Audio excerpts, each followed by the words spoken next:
Jonas capítulo 1, abre aí a sua Bíblia, para a gente, vou até 11h30, pode ser, irmã Maria? O almoço está pronto lá? Vixe, então vou terminar 11h30, que é para dar tempo, dá para meio-dia. Irmãos, que bom estarmos juntos mais uma vez, há um bom tempo eu não venho nesse lugar, né? Há um bom tempo eu não venho aqui, mas bom revê-los, viu? Deus abençoe de forma especial, bom ver o Carlos ali, o Dione ali, animado, que bom, Deus seja louvado. Irmãos amados, e eu estava falando com o irmão Silvio ali, eu falei, irmão Silvio, não é fácil não, mas a gente vai ver se consegue chegar aí. Para vir aqui, é porque agora a gente está fazendo um projeto diferente, e eu estou o ano todo lá em Ceilândia, lá na Guariroba, é uma igreja grande que se fizeram agora, né? Uma igreja grande para 450 pessoas. E a nossa função, a nossa missão lá é encher essa igreja, né? Nós estávamos num grupinho pequeno, 100 e poucas pessoas, e agora migramos para essa igreja lá, tá bom? Então, e esse ano nós não estamos fazendo evangelismo, só estudo bíblico. E aí eu estou dando os estudos bíblicos lá, né? Agora no final de junho agora a nossa missão, o nosso desafio é chegar a 50 estudos. Diga amém, gente. 50 estudos bíblicos. Depois a gente vai fazer só a conservação dos estudos, né? 50 estudos bíblicos. Então é o nosso desafio agora, nós já estamos com um bocado, né? Mas nós queremos chegar a 50 estudos bíblicos agora no final de junho, para depois só conservar. Vai saindo, a gente vai botando mais, vai saindo, vai colocando mais e fechar o ano com 50 estudos, tá bom? Irmãos, deixa eu te contar uma coisa, é de extrema importância porque nos ajuda ao crescimento, tá? É o crescimento. E hoje, se você parar e pensar, você pode, por exemplo, dar um estudo pelo WhatsApp. Eu dava um estudo bíblico lá em Minas Gerais, pelo WhatsApp, com uma pessoa, fazia chamada de vídeo, todo sábado, 4 horas, vamos dar um estudo! E aí a gente fazia chamada de vídeo, dava um estudo bíblico lá. Então a gente pode dar um estudo bíblico por WhatsApp, você pode fazer por ligação, de qualquer jeito você pode dar um estudo bíblico.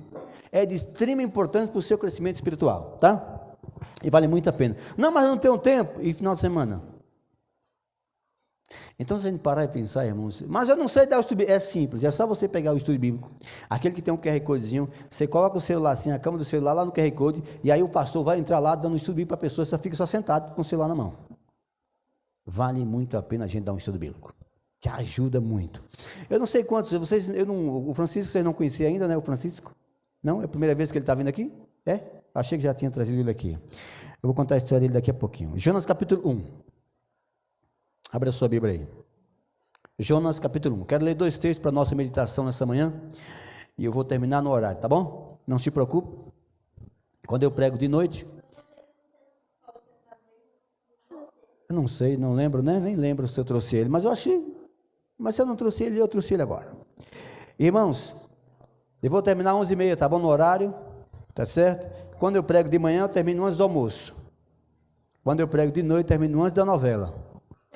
Que é para o povo não perder a novela e voltar no outro dia, né? Então, por isso a gente faz isso. Jonas capítulo 1. Acha aí. Achou? Bom Pai que estás nos céus, a sua palavra se encontra aberta. Nós queremos pedir que nos ajude agora a entender, colocar em prática nossa vida e nosso coração. Oramos por Jesus Cristo. Irmãos, o mundo se abala. As pessoas não sabem para onde ir, né? E depois da pandemia, aumentou-se o número de desempregados, o número de divórcios aumentou, tá? Mais pessoas depressivas, o número de fumantes também aumentaram, mais mulheres morreram, mais casais se separaram, mais briga aconteceram nos lares, tá? Então deixa eu te contar uma coisa, irmãos, após a pandemia, as coisas ficaram piores. Nós fomos ao velório, agora uns 15, 20 dias, filho do irmão do Francisco que faleceu, e o rapaz lá, o coveiro, disse assim, olha, daqui a 2 anos, lá em Taguatinga, daqui a 2 anos não terá mais vaga para enterrar ninguém nesse cemitério, porque não tem mais espaço. Antes da pandemia, dizendo ele, se tinha aí um velório, 2 velórios por dia, depois da pandemia, tem dia que tem 20 velórios. Então, as pessoas estão morrendo mais rápido, morrendo mais cedo, porque depois da vacina baixou-se a imunidade também das pessoas, certo? Você fica mais doente, com mais facilidade. Então, o que acontece, irmãos? E dizem por aí, durante toda a pandemia, se pregou que a cura era a vacina, sim? Irmão, deixa eu te contar uma coisa. A cura para o mundo chama-se Evangelho. O Evangelho cura, liberta, transforma e salva. A cura para o mundo chama-se evangelho. Sabe por quê, irmãos? E outro ponto, a nossa fé precisa ser exercitada. Ninguém cresce espiritualmente só se alimentando. Você se torna um obeso espiritual. Tá? A gente não cresce. Então o evangelho é a cura para o mundo. Está ruim, é só pregar o evangelho. Está desanimado, é só pregar. Está ruim, é o remédio. Quer ver uma coisa? Quando você estiver desanimado lá para baixo, é só você sair, fazer uma visita e cuidar de alguém. É o remédio. E o nosso desejo, irmão, o desejo de Deus é salvar o maior número de pessoas possível. Esse é o desejo de Deus. E a nossa missão é salvar do pecado e guiar no serviço. Essa é a nossa missão, tá? Deixa eu fazer uma pergunta, irmãos, aqui para a igreja. Qual é a relevância dessa igreja para a comunidade? Essa igreja aqui. Ou seja, se essa igreja fechasse as suas portas hoje, a comunidade sentiria falta dessa igreja? Irmãos, nós precisamos estar na comunidade. A igreja, a comunidade precisa enxergar essa igreja como uma igreja importante. Ali é um povo pecador, mas é um povo que ama, um povo que cuida da comunidade. E não tem outro método, irmão, mais simples de se introduzir na comunidade, como bazar solidário, feira de saúde, almoço para a comunidade, café da manhã para as mães da comunidade. É importantíssimo. O dia que vocês fizerem assim, ó, escute só. Estou dando só um exemplo, tá bom? Tem que ser assim, ó, na sexta-feira, chega assim, Dona Maria, ó, amanhã de manhã lá na igreja, nós estamos fazendo um café especial para a senhora. Não é dizer assim, eu quero convidar você para ir à igreja. Não, o povo não gosta de igreja. Você gosta de igreja? Eu não gosto de igreja, né? Eu mesmo não gosto de igreja. Você gosta de igreja? O povo não gosta de igreja. Então o povo não vem à igreja. Quer ver outra coisa? Quer ver, por exemplo, quando você convida alguém para ir para um pequeno grupo? Não vai, o povo não vai. Por quê? O povo não gosta desses detalhes, as coisas. E como é que eu convido então? Eu chego lá e falo assim, irmã Elisângela, né? Elisângela, Dona Elisângela, olha, lá na minha casa vai ter um chá daqui a pouquinho com um pãozinho de queijo. Quero convidar para você ir lá tomar o chá. Eu estou convidando para o culto? Não. Eu estou convidando para quê? Para tomar o chá. Ela vai tomar o chá? Sim ou não? Mas que hora? Depois do culto. Percebeu? Que é importante? Quer ver uma coisa? Faça uma arrancada missionária e começa então a distribuir os convites. Então aqui, olha, daqui a pouquinho começa, entrega, vai embora. Quando você chega lá no final da rua, que você retorna, você sai colhendo os convites. Por quê? A forma que a gente convida é muito importante. Por que as pessoas não vêm à igreja hoje? Que a gente convida para vir à igreja. Por isso elas não vêm à igreja, que você convida para vir à igreja. Agora, professor, ficou difícil? Não. As pessoas vão vir à igreja quando você conversar com elas sobre vir à igreja. Hoje começa, hein? Não. É importante. Como é que você está? Você está bom? Você sabia que vai ter um programa ali especial? Eu não sabia. Você não sabia? Depois vai começar esse... você não sabia? Você conversa com uma pessoa sobre vir à igreja. Eu quero convidar você para ir lá. Você vai lá hoje? Vai. Eu posso esperar? E seu marido está aí? Tá. Então chama ele lá para mim, convidar ele também. Irmãos, é importante esse detalhe. Nós precisamos fazer exatamente isso. Jonas capítulo 1 vai dizer assim. Acompanha aí, comigo. Nós estamos só na introdução, tá bom? Jonas 1. Diz o texto: veio a palavra do Senhor a Jonas, filho de Amitai, dizendo: dispõe-te, vai à grande cidade de Nínive e clama contra ela, porque a sua malícia subiu até mim. Verso 2, 3. Mas Jonas, verso 2. Verso 3. Jonas se dispôs, mas a fugir da presença do Senhor para Tarsis. E tendo descido a Jope, achou um navio que ia para Tarsis, pagou, pois, a sua passagem, embarcou nele, para ir para Tarsis, para longe da presença do Senhor. Mas o Senhor lançou sobre o mar um forte vento e fez-se no mar uma grande tempestade, e o navio estava a ponto de despedaçar. Os marinheiros, então os marinheiros, cheios de medo, clamaram cada um o seu Deus. Esse Deus aqui é letra maiúscula ou letra minúscula? Maiúscula ou minúscula? Minúscula. E lançando ao mar a carga que estava no navio para aliviar do peso dela.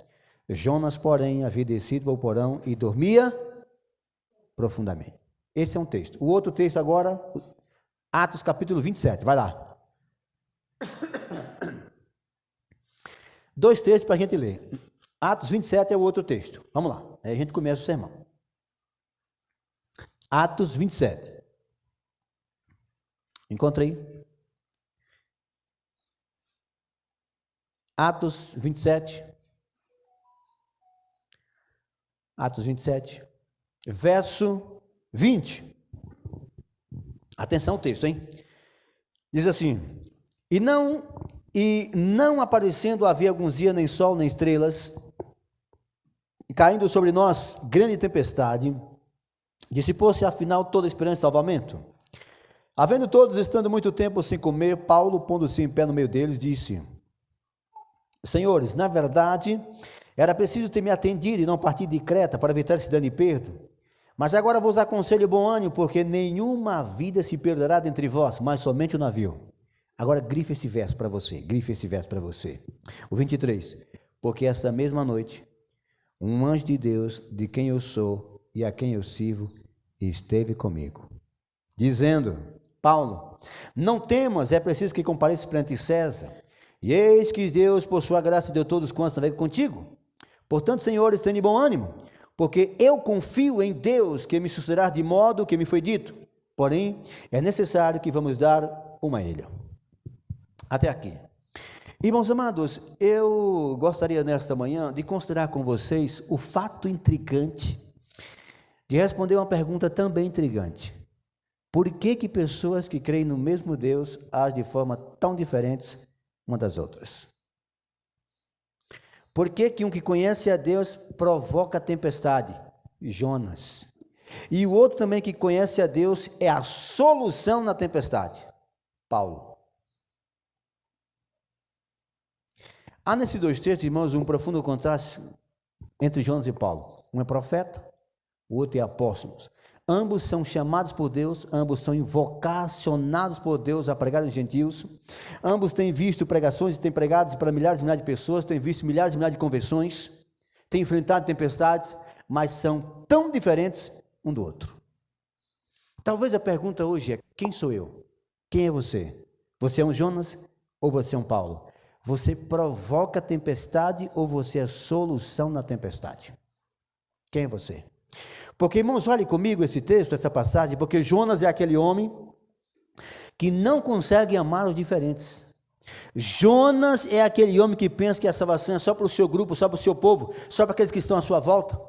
Então, Jonas é incapaz de amar os diferentes. Ele prefere ver os seus ouvintes mortos do que salvos. Quem é você? Você é um Jonas ou você é um Paulo?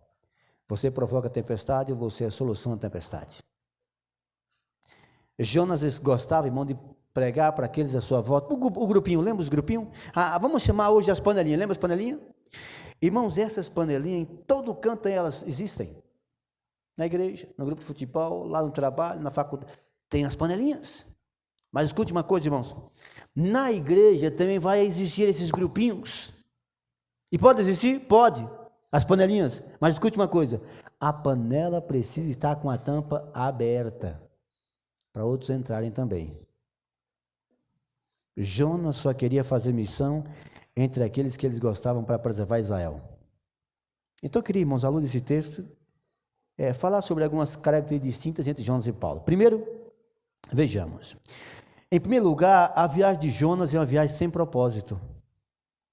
A viagem de Paulo é totalmente tomada de propósito, porque ele sabe para onde vai, ele sabe para onde está indo. Diz o texto que Jonas pega o navio e vai para Tarsis, tentando fugir de Deus, na contramão da vontade de Deus. E por que para Tarsis, irmão? Porque de acordo com Isaías 66, 19, Tarsis ficava no fim do mundo. Por que para Tarsis, irmão? Porque Tarsis era um lugar onde a palavra de Deus não existia.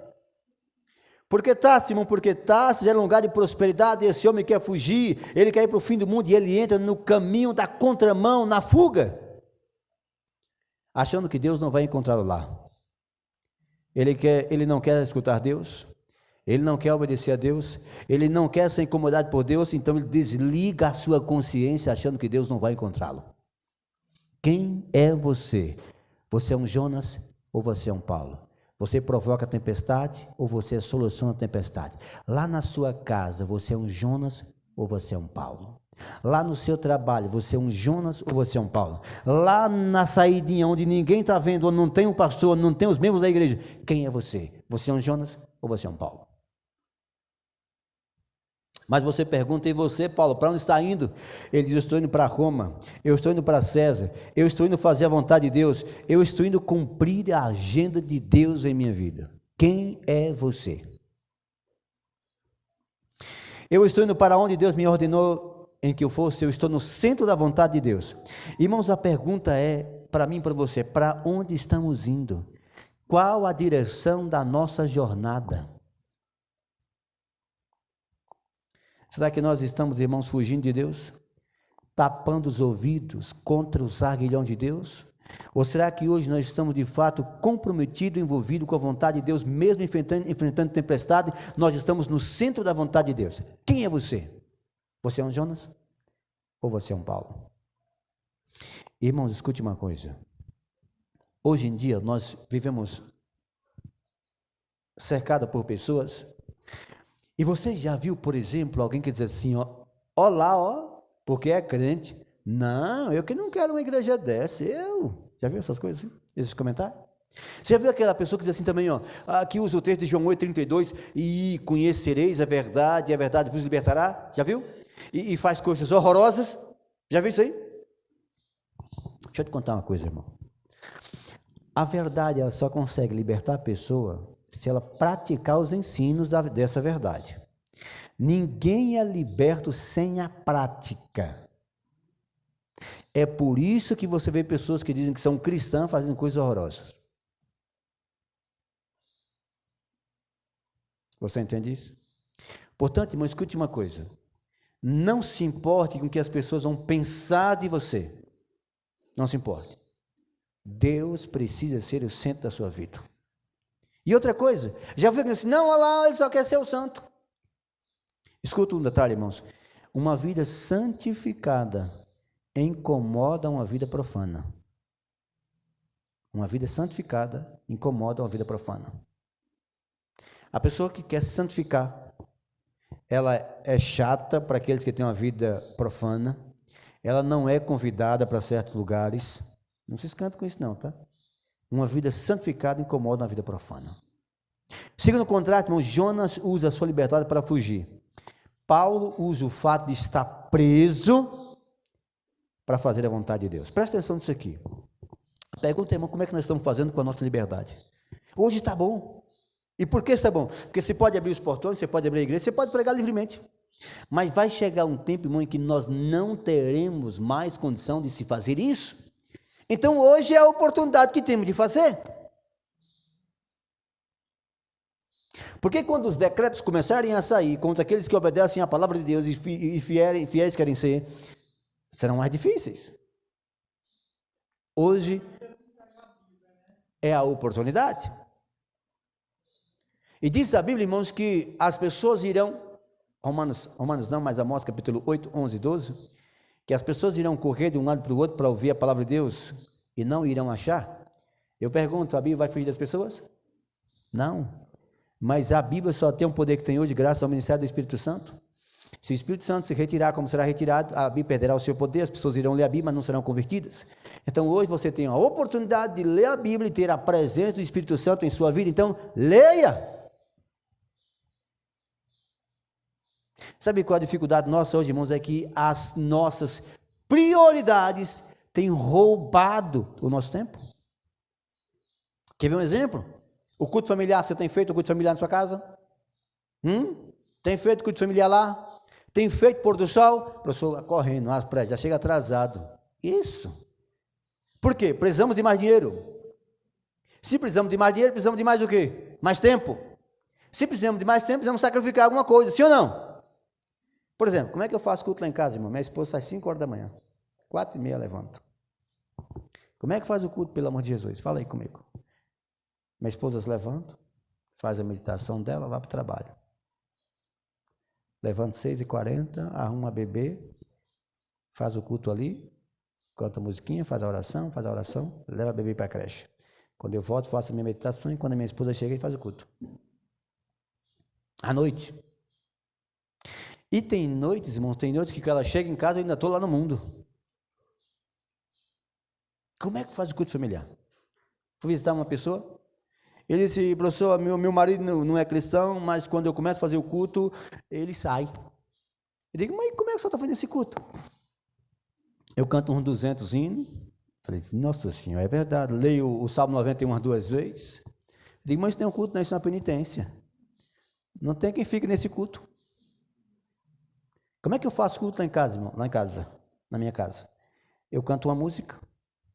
Tá, canto uma música. Quando a bebê fica querendo, papai, aquela, nós cantamos uma música infantil, leio um texto bíblico e faço oração. Então, de uns 7 a 10 minutos é o culto. Eu pergunto, fez o culto, sim ou não? Sim ou não? Fez o culto. Aí eu falei, irmã, fala o seguinte, em vez de você cantar esse monte de hino e ler esse monte de coisa, você vai cantar um hino só, vai ler um verso bíblico e vai orar. Falei para ela, tá bom. E ela começou a fazer sozinha. Cantava um hino, lia o texto, orava. E ele lá no quarto. Depois, irmãos, ela começou a fazer, ele veio para a cozinha. E ela continuou fazendo, ele veio para o sofá. Ela continuou fazendo e ele faz o culto com ela hoje. Irmã, é simples. Entenda. Quando você tem lá seu momento sozinho, você com Deus, fica lá o tempo que for necessário. Mas entenda como é que funciona. Por que a gente não alcança os nossos, da nossa própria casa? Por 2 razões. Primeiro, que é o lugar mais difícil para se pregar. Sim ou não? É ou não é? Lá eles se conhecem. Lá na igreja você é certinho, né? O santão. Aqui em casa você quer bater em todo mundo, né? Vou dizer para o pastor, viu? É ou não é? Irmão, lá não tem máscaras. Como é que a gente consegue então pregar no lugar mais difícil? Estratégias. E outra coisa, você chama, não vou não, chama, não vou não, chama, não vou não. Escuta uma coisa, quanto mais você convida, mais antipático você se torna. De novo, não, vou logo para me deixar em paz. A pessoa vem para se livrar de você. É ou não é? Como é que eu aconselho então as mulheres? Quando o marido não quer vir, meu amor, vai ter um culto hoje, vamos ao culto? Não vou hoje não. Tá bom. Não insista, que ele vai vir no tempo certo. É no tempo de Deus? Sim ou não? Não, no tempo que você estiver pronto. Sabe por quê, irmão? Se você ler Coríntios, Deus vai dizer que o tempo dele é agora. O tempo é agora. Não é no tempo de Deus, é na sua decisão. Se você estiver pronto hoje, Deus faz hoje. Se você estiver pronto daqui a 10 anos, Deus vai precisar de 10 anos para fazer. Esqueceu que tem a separação do livre-arbítrio aí? Irmãos amados, a visão de Deus é o mundo. É o mundo. O método de Deus é a igreja. E o tempo de Deus é agora. A minha pergunta é o seguinte, irmãos. Quem sou eu? Quem é você? Será que estamos fugindo dos compromissos bíblicos? Será que estamos fugindo dos cargos da igreja? Será que estamos fugindo? Com quem é você? Como está a nossa liberdade? E deixa eu dizer mais, irmãos, uma coisa. Todas as vezes em que você foge, você desce. Ei, todas as vezes em que você foge, você desce. Desce para o navio, desce para o porão, desce para o mar, desce para o vento do peixe. Lembra de Jonas? Toda vez que você foge de Deus, você desce. Não fuja de Deus. Fuja do pecado, de Deus não. Porque, irmãos, pense comigo, por outro lado, Paulo está preso. Paulo era um homem doente. Paulo era um homem incompreendido. Mas Paulo, irmão, está de fato comprometido deliberadamente em fazer a vontade de Deus. Sabe o que acontece? Ele está indo para Roma, diz o texto que ele está indo para Roma, preso ali dentro daquele mar do navio tempestuoso, porque tem um centurião ali responsável pela prisão dele, e ele que sonhara tantas vezes ir a Roma, ele escreveu as cartas aos romanos, falando do seu projeto de ir a Roma, de lá ir para a Espanha, Ele chega em Roma preso. Mas ele escreve em Filipenses capítulo 1, versículo 12 o seguinte: meus irmãos, eu quero que vocês saibam que as coisas que me têm acontecido têm em elas contribuído para o progresso do Evangelho. Eu planejei uma coisa, mas Deus fez outra. O importante não é que minha vontade se faça, mas que a vontade de Deus se cumpra. Esse é o Paulo. E porque ele está preso em Roma, toda a igreja foi encorajada a pregar. Porque ele está preso em Roma, toda a guarda pretoriana, 16 mil soldados da alta patente de Roma, ficou conhecendo o Evangelho. Porque ele está preso em Roma, não podendo pregar, ele escreve cartas às igrejas, a Filipenses, a Filemon. Porque ele está preso em Roma, o projeto de Deus está livre para cumprir a vontade do soberano. Quem é você? Você é um Jonas ou você é um Paulo? Você provoca a tempestade ou você é solução na tempestade? Quem é você diante dos seus vizinhos? Teus vizinhos olham para você e dizem, ele é um cristão? Ou seus vizinhos olham para você lá e dizem assim, olá, ó, os crentes, olá, ó, escuta, olá. Quem é você? Eu estava almoçando na casa de um amigo pastor da Assembleia e do lado havia um casal brigando, sabe, entre tapas e beijos. O casal brigando, ele então, pentecostal tem essas coisas, né? Levantar a mão, essas coisas, né? Pentecostal, o filho disse, eu vim orar para você. Não, Deus está aqui. Ele se espantou e voltou. E eu pergunto, Deus estava lá sim ou não? Pode responder. Sim ou não? Estava ou não estava? O casal estava lá brigando, se esfaqueando. Deus estava lá sim ou não?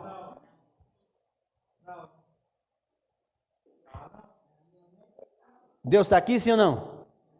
Deus está na sua casa, sim ou não? Deus está naquele baile? No carnaval? Está ou não está? Irmão, escute uma coisa. Deus é onipresente, sim ou não? Deus está na sua casa? Está ou não está? Então escute, Deus está em todos os lugares, mas Deus não se manifesta em todos os lugares.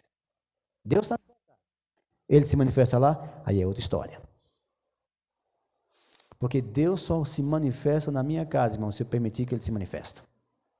E deixa eu dizer mais, para você sair da terceira opção, tá?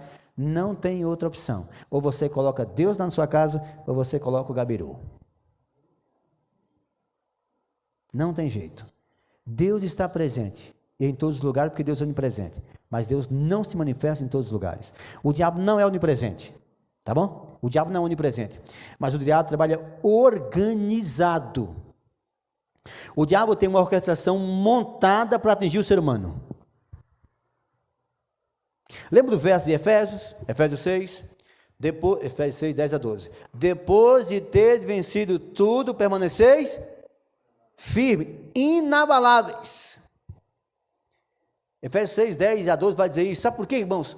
Nós não somos tão quantos vulneráveis depois de uma vitória, quanto depois de uma vitória.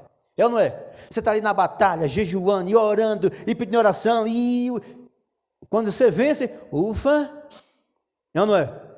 É exatamente, irmã Maria, que nessa hora, Satanás olha para a pessoa e diz, chumbo grosso em fulano. Então o texto diz, depois de ter vencido tudo, permaneceis firmes, inabaláveis, não arreda o pé, não afrouxa as redes. Você entende? Terceiro contraste, irmãos, Jonas entra no navio para se alienar. Paulo entra no navio para se integrar. Pensa comigo, irmão, diz a Bíblia que quando Jonas entra naquele navio, ele não quis ser incomodado. Ele não quis ficar entre os passageiros. Ele não quis amizade, ele não quis conversa. Jonas era um profeta de Deus. Aquele navio estava cheio de pessoas pagãs. Mas quando Jonas entra no navio, ele vai para onde? Para onde? Para o porão. Lá tem gente? No porão tem gente? Tem cargas, tem trigo. Jonas não quer conversa. Irmãos, Jonas conhecia o Deus Todo-Poderoso. Mas deixa eu te falar uma coisa, irmão. Falar do Jonas é muito fácil, sim ou não? Aliás, falar dos outros é muito fácil. É ou não é? Lembra da mulher apanhada de adultério? A mulher, lembra da mulher apanhada de adultério? Todo mundo perante ali a mulher, Jesus levou a mulher perante Jesus, todo mundo querendo matar a mulher estava sentenciada à morte, esperando apenas o veredito de Jesus. Mas a minha pergunta é o seguinte, irmãos, cadê o adúltero que só tem a mulher na história? Adulterou sozinha, foi? Cadê? Por que não tem ali perante Jesus a mulher e o homem, o adúltero? Só tem a adúltera. Já parou para pensar nisso? Sabe por quê, irmãos? Quando Jesus diz assim, ó, mulher, onde estão os teus acusadores? Ninguém te condenou. Ela ergue a cabeça, olha para um lado e diz, Senhor, ninguém me condenou. Ele diz, nem eu tampouco te condeno. E aí, antes disso, aí, Jesus expressou aquela frase conhecida, aquele que não tem pecado, atire. Irmão, sabe por que o adulto não estava ali com a mulher? Porque aqueles que o acusavam, a mulher, eram os mesmos que noites anteriores dormiam com ela. Você entende isso? Sabe qual é o problema, irmãos? É que nós imputamos os erros nos outros, quando na verdade a gente faz a mesma coisa. Nós criticamos os outros, mas quando fala mal, não é? Nós falamos mal das pessoas, mas quando fala mal de você, é exatamente isso. Sabe por quê, irmãos? É a mesma coisa que fazemos hoje. Jonas entra num navio e se cala, vai para o porão. É a mesma coisa que a gente faz hoje. Você entra num táxi e se cala. Você entra no Uber e se cala. Você entra no ônibus e se cala. Você entra no avião e se cala. Você entra lá na sala de departamento da sua empresa onde você trabalha e você se cala. Você tem a mensagem, você tem o conteúdo, mas você se cala. É a mesma coisa que a gente faz hoje.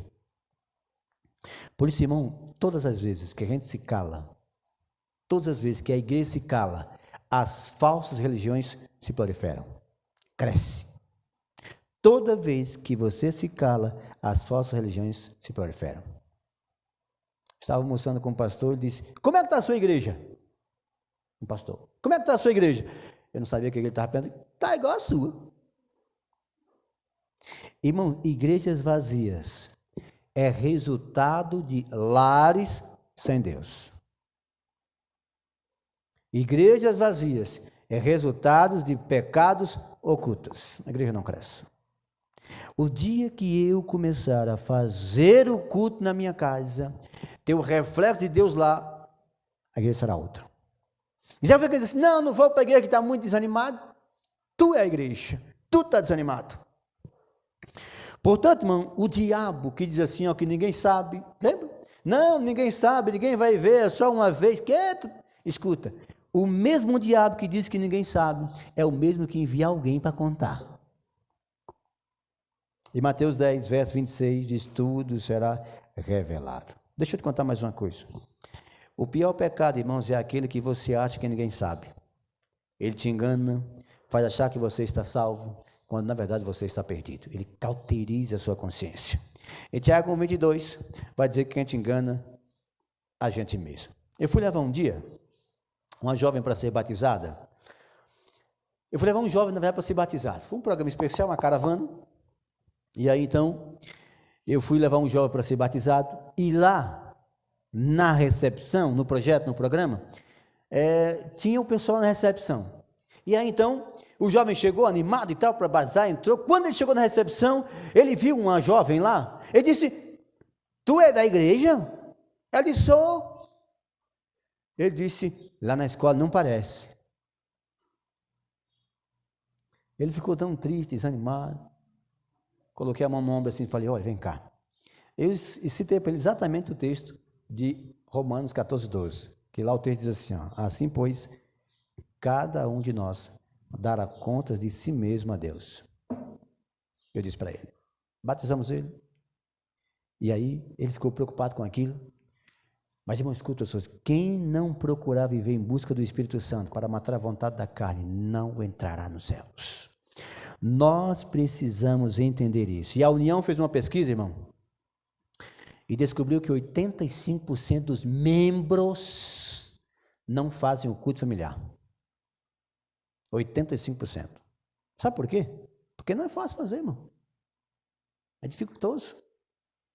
É desafio. Quer ver uma coisa difícil? Oração é difícil. Quer ver outra coisa? Ler Bíblia é difícil. Quer ver um exemplo? Quantas vezes você fica, vamos botar assim, quantas horas você fica no celular? O dia todo, até o bicho descarregar. É ou não é? Eu conheço um ali que aposentou, não vou dizer o nome dele não, ele aposentou, depois que antes de aposentar, tinha aquele celularzinho pequeno, aí o homem era uma fera, aposentou, comprou um celular desse que pega o WhatsApp, quando chega é o dia todo só passando o dedo, o dia todo. Quanto tempo você fica? Irmão, escuta, nós precisamos de relacionamento com a palavra, porque reforma não é mudança, reforma é retorno às Escrituras. Isso é mudança. Por isso, irmão, diz a Bíblia que Jonas vai para o porão. E quando Jonas vai para o porão, sabe o que acontece? Não. Lá ele encontra os trigos, encontra as cargas. E aí, sabe o que diz a Bíblia? Jonas vai para o porão, se isola. Paulo está no navio, no mar tempestuoso, e ele prega, e ele faz amizade, e ele parte o pão, e ele ora, e ele se torna esperança para as pessoas esperançadas. Quem é você? Você é um Jonas ou você é um Paulo? Você provoca a tempestade ou você é solução na tempestade? Nós precisamos ser solução na vida dos outros. Quem é você? Você é um Jonas e você é um Paulo. E eu quero ler o último contraste de Gênesis, que quando Jonas não ora, Paulo entra naquele navio e ora por todos. Não fuja de Deus, fuja do seu pecado, porque mais cedo ou mais tarde, o seu pecado vai te encontrar. Quem é você? Você é um Jonas ou você é um Paulo? Você provoca a tempestade ou você é a solução da tempestade? Irmãos, o meu apelo nesta manhã é que dentro desse contexto possamos nós ser um Paulo. Hoje eu quero ser um Paulo. Quem quer ser um Paulo? Amém?